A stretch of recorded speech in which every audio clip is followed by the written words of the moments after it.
for all of that, we're meeting Gareth Jones to share his shocking story.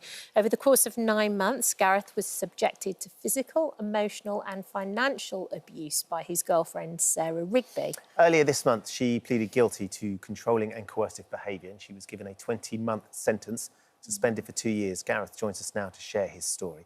Gareth, good morning to you. Thank you for coming in. It's a very difficult thing to have to relive this. It was a while ago for you to go through first time round, and I'm sure you've been able to piece back your life in terms of taking control of it personally. But we want to go back, because I know it's really important you share this story for lots of people who are out there. Tell us about when you first met Sarah, what that relationship was like.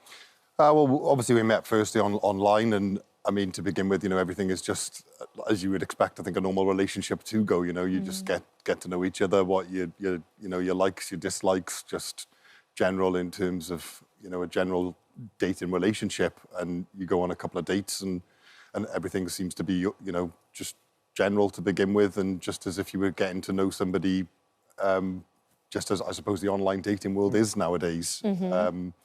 It was very kind of overpowering, and when I look back at it now, I think they call it love bombing. Yes. So it was kind of very kind of affectionate, a lot of affection towards me, and you kind of think, oh, how can this person, that really is, these things are going to work, and I think, yeah. Was it quite overwhelming, the amount of attention, the amount of affection that she was showering you with? Yeah, definitely. Not something you'd experienced previously? No. I think it was because of that kind of overpowering side of things that you kind of get sucked into it all more and think, wow, things are going to work out here for the long run, because it's so unbelievable, and so that overpowering side of love, I think, to begin. And everybody wants it as well. You want things to work out. So when, for you, did you first kind of feel a bit of a red flag? Was there a catalyst moment where you were like, actually, this relationship feels a bit different, not quite right? Well, we had a kind of argument around the end of the summer, just a general argument where I thought, OK, if things are not going to work out, they're not going to work out. So started then chatting to, went back online, started chatting to other people again, other girls, and then had a message to come back over. And then one morning, a message had pinged up from a girl on the phone, and she kicked me out of the house in my underwear. So you'd in your eyes, your Sarah relationship had ended. You decided that wasn't going to work. You'd gone back onto the dating apps.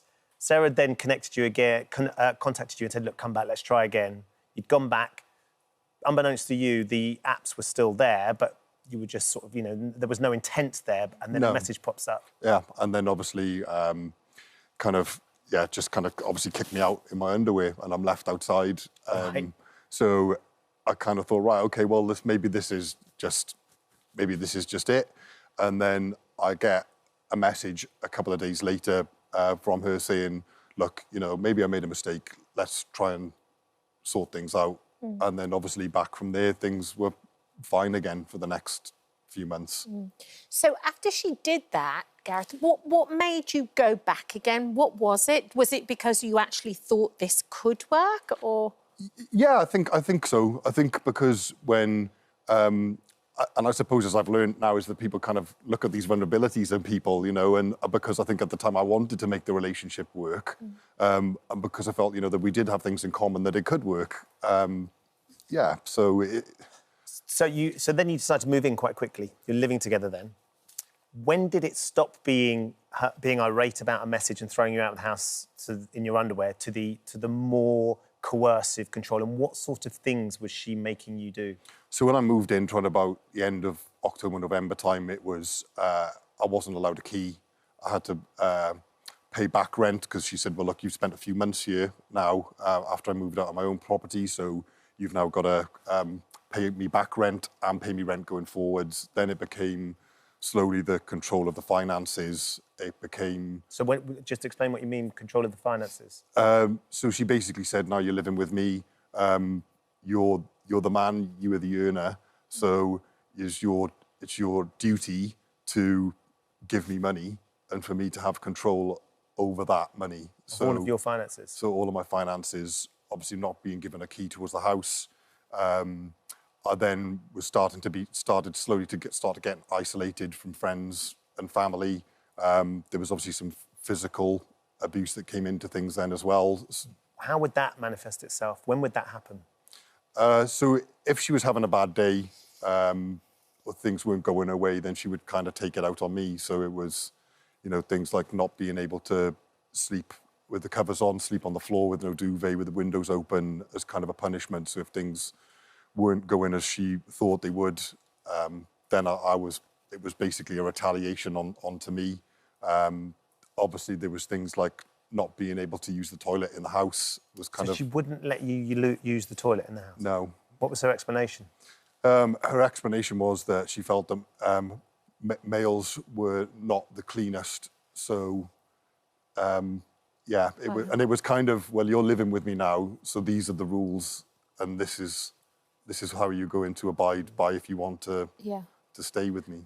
At this point, because you just said before that she isolated you from your friends and from your family and kind of manipulated the situation, what was going through their minds? They must have been really quite worried about you. Well, I think definitely my parents saw it and see it. I mean, you know, I had to make up a kind of a code with my mum. Yeah. So if she wasn't around, because if I ever had to use, because I had to obviously give up my phone as well, I could only make phone call conversations if she was in the room. I had to, whenever I was asked to give my phone, I had to have my phone demanded to be passed up. So it was difficult, but I think the thing is you feel, I mean, although people could say from the outside, when you look at it from the inside, and I think the other thing is I was always told, this is just a phase. You know, we'll get over these things. It's just little blips. I've got other things that, you know, are maybe not going so well for me at the moment. This is what she would say. This was her explanation. Justification. But Gareth, you are a very sort of sane human being, that you work professionally, you've got friends and family. You're not being allowed to use the toilet. You're being forced to sleep on the floor if she's decided that you've done something wrong without covers. You weren't allowed to shower in the home either. She was making you pay rent, pay back rent, pay forward rent. She took control of all your finances. At what point did you not think this is not okay? That not being able to use the toilet, not being, you know, being restricted in so many ways? I think when it started escalating, so I think between about the period of November to maybe January time, and it really started, you know, it was very subtle to begin with and then became very accelerated. Yeah. But she was always told, look, and this is what people say to me, look, you know, Gareth, why didn't you just leave there and then? But I was always told, well, if you try to leave, I will go to the police and I will say that you tried to, you know, assault me or even worse. And it was, who do you think the police are going to believe? Are they going to believe, you know, little old me or big old you? And I think, and that is the stigmatism that is out there in society, and why male, you know, it shows that it can and does happen to men. Yeah. Yeah. And what was the moment where you went, OK, enough is enough, I am leaving? I think it was because I'd arranged, I knew she had an appointment to go to, and I'd arranged to meet my kind of mum in secret to go for a coffee for her. Yeah. And I knew that I had to be back at the property at a certain time, because obviously I was also being made to miss meetings and being kicked out of the house periodically and being made to go to the library and other places or walk the streets to work. My mum had seen a message pop up on my phone where she'd said, had I taken a packet of crisps from the house? And I said, well, I just wanted to have a snack when I was out working. And basically, I had a message back that said a load of expletives and derogatory terms and abuse. And no, you know, you're definitely not eating again tonight. Even though I could only hardly eat a salad or anything like that anyway.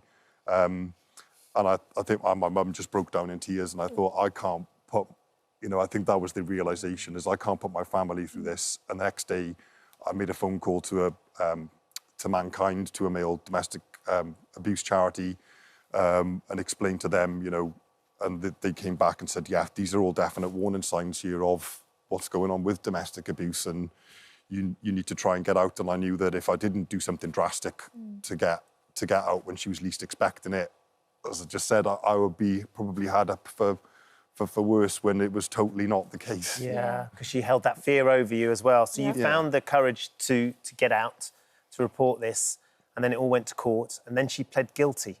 What was that experience, being in court and seeing her have to listen to what she'd done and then then pleading guilty as well, Gareth?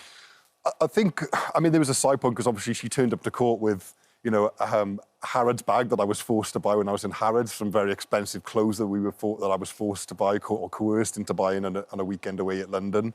And she turned up to court, and I think it was trying to still have that control and that manipulation. And I thought, no, I'm not going to have this. You know, I'm going to stand up on the stand and go through the evidence and, you know, to see her plead guilty. I mean, I'm pleased in a way because it vindicates and it shows, you know, and the amount of text messages and emails and things, everything that I had, the evidence to document it. Because originally she tried to flip this all onto me.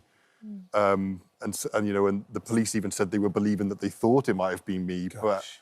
But when you go that and then... Fortunately, you had the evidence to prove that wasn't the case. To prove it was not the case completely. And how do you feel about... So she got 20 months sentence, but it's been suspended for 2 years, so it's not custodial unless she does something within those 2 years, then she will go to jail. A 5-year restraining order on... so she can't contact you as well. Do you feel like there's been any sort of justice served there? I mean, I guess to a degree, but... And I mean, this, you know, for, like, coming on the show this morning, the overwhelming kind of public message that's come out there. I mean, like I said, I did not certainly expect it would reach as far as what it has. And I think from looking at the way the public has come back, that, yeah, and I do agree, maybe if it was a man, maybe the outcome would have been different. And I think that's what it seems to be coming back a lot from, and that public opinion and that, said, you know, that stigma out there of that this, you know, can and does happen to men.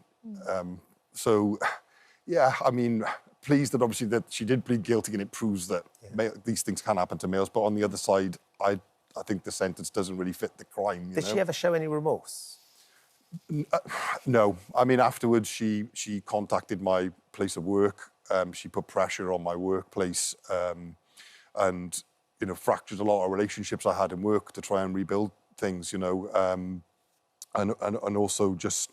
I think it goes to show with the court, you know, actually when it got into court, wearing clothes, handbag, you know, accessories, things that she'd coerced me into buying. I think it just goes to prove that I don't think she'll ever, I'm not sure, you know.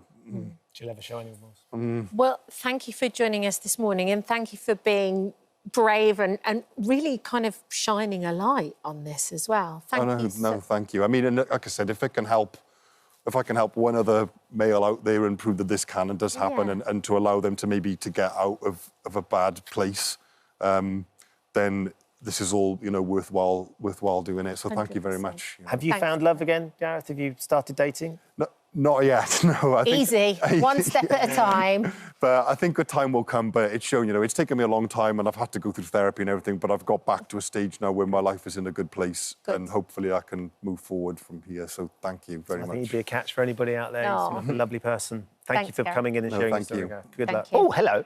Thank you for visiting our This Morning YouTube channel. We upload tons of new content every single day. So hit the subscribe button, like all the videos and don't miss out. We'll see you in the morning.